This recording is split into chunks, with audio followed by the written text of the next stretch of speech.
கோயம்புத்தூர்ல ஒரு கல்லூரி படிக்கிற மாணவியை ஒரு 3 பேர் சேர்ந்து போதையில பாலியல் பலாத்காரம் பண்ணி அவங்கள கிட்டத்தட்ட குத்துயிரும் கொலையுரிமா போட்டுட்டு போயிட்டாங்க. அதை மக்கள் பார்த்து மருத்துவமனையில் சேர்த்தாங்க. அடுத்தது ராமேஸ்வரத்தில் 12வது படிக்கிற ஒரு பொண்ணை காதலிக்க மறுத்ததாலேயே ஒரு பையன் வந்து கத்தியால குத்தி கொலையே செஞ்சுட்டான்.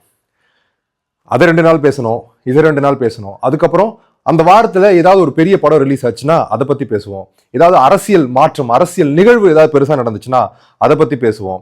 இப்படியே 2 நாளைக்கு மட்டுமே ஒரு நிகழ்வை நம்ம பேசுகிறோம். இது ஒரு பெரிய சமூக பிரச்சனை. பெண்களுக்கு பாலியல் ரீதியான கொடுமைகள், துன்பங்கள் கொடுக்கறது, பிரச்சனைகளை கொடுக்கறதுன்றது ஒரு சமூக பிரச்சனை. எல்லார் வீட்லேயும் பெண் குழந்தைகள் இருக்காங்க. இதை வந்து நாம சத்தமாக கேட்கணும். அப்போதான் எல்லாருக்கும் கேட்கும். நமக்கு எதுக்கு பிரச்சனைன்னு எல்லாரும் ஒதுங்கியே போயிட்டு இருக்கும்போது நம்ம வீட்டில் நடக்கும்போது யாருமே கேட்கலையேன்னு நாம கேள்வி எழுப்புவோம்.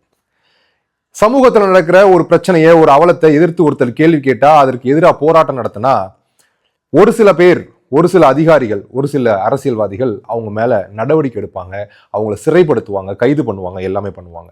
அப்போ ஒரு சில மக்கள் என்ன தெரியுமா சொல்லுவாங்க? இவனுக்கு எதுக்கு தேவையில்லாத வேலை, அவன் வீட்டு பிள்ளையா போச்சு.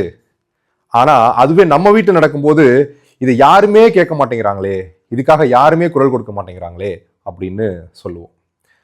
ராமேஸ்வரத்துல 12ஆம் வகுப்பு படிக்கக்கூடிய மாணவிய காதலிக்க மறுத்ததால கத்தியால குத்தி கொலை செஞ்ச அந்த பையனை உடனே அந்த பையனுக்கு தூக்கு தண்டனை வாங்கி கொடுக்கணும், மரண தண்டனை கொடுத்தே ஆகணும்னு அந்த பெண்ணுடைய உறவினர்கள் எல்லாம் சாலை மறியல் பண்ணி அந்த பெண் பிள்ளையினுடைய உடலையே வாங்க மறுத்து போராட்டம்லாம் பண்ணாங்க.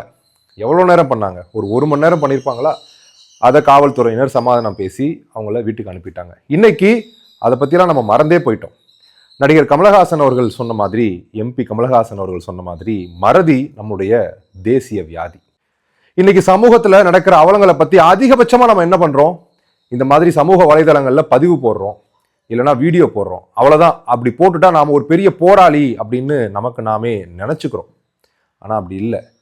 பாலியல் ரீதியான துன்பம் கொடுக்குறவங்களுக்கும், காதலிக்க மறுக்கிறதுனால கொலை செய்யறவங்களுக்கும் மரண தண்டனை கட்டாயம் வழங்க வேண்டும் அப்படின்ற சட்டம் வந்துச்சுனாலே தவறுகள் குறைஞ்சிடும், கிட்டத்தட்ட நின்றுடும்னே சொல்லலாம்.